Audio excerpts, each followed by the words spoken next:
Shauna. So here are your images. You got your equipment shots, you got your meter shot, perfect.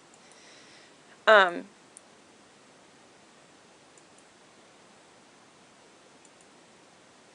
I think you did a great job here with the using short lighting. It's fairly high key in most of the shots. This one, not as much. We have more of a ratio between here, more of a, say, a 1:3 ratio, which isn't considered, you know, it's not exactly high key, but it's still bright. And the short lighting is really nice because she's looking away to the light.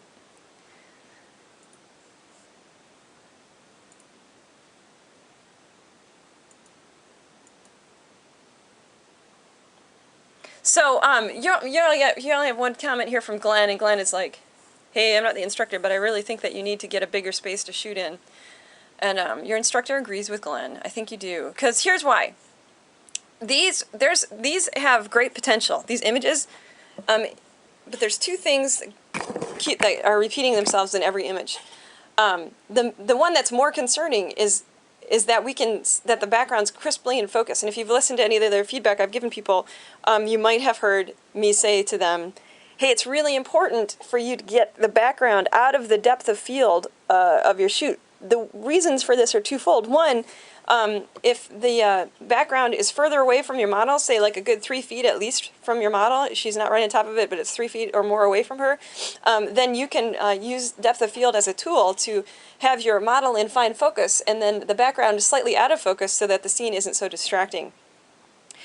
Two, the further away from your model that the background is, the easier it is for you to independently light your background. So you can create a gradient or a spot on the background or whatever you want to do. Put a gobo in there and make some fancy shapes.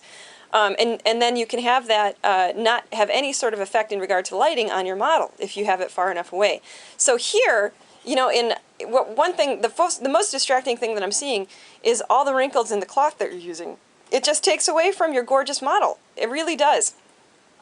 Even in this one, I mean, the fabric pulling like this, you know, it kind of gives us a nice leading line towards her, but then the effect is lost because we can see the wrinkles in the fabric. And, you know, all the steaming and ironing in the world isn't going to get rid of that. You're still going to see it. So you really just need to push the fabric or the background or whatever it is that you're using several feet away from your model. But we can see by this image that you can't do that because you're in such a tiny spot. You know, or maybe you're just not showing us the whole room. So if you have a bigger spot to shoot in, do it. Trust me. I mean, every now and then I get caught having to shoot in a tiny spot, and I'm just cussing the whole time because it's just so frustrating. There's so many problems that are created by shooting in a tight spot that you would be able to solve with just a few more feet space. You know, you could solve it by like changing the intensity of your light because you have more room to move them back, and you know, employ the inverse square law, or you know, use your depth of field because you have more space to shoot in so that you can, you know, have an isolated focus on your subject and have everything out of focus elsewhere. And there's so many problems that you can solve with extra space that you can't solve without it. So if this is where you're stuck, this is where you're stuck, and you're going to have to figure out, you know, how to work with it.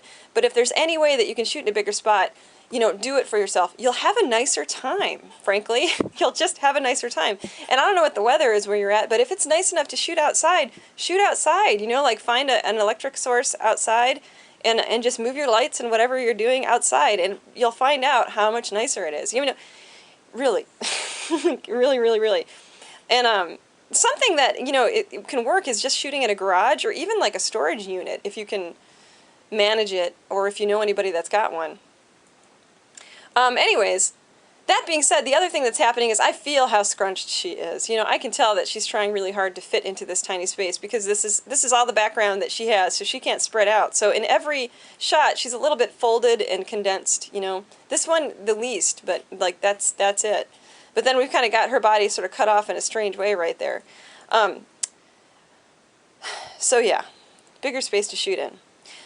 Now, beyond that, this assignment is about character and lighting, and I think you nailed it. I really do. I think that like I said at the beginning of my feedback, that you're, in every shot you're doing short lighting.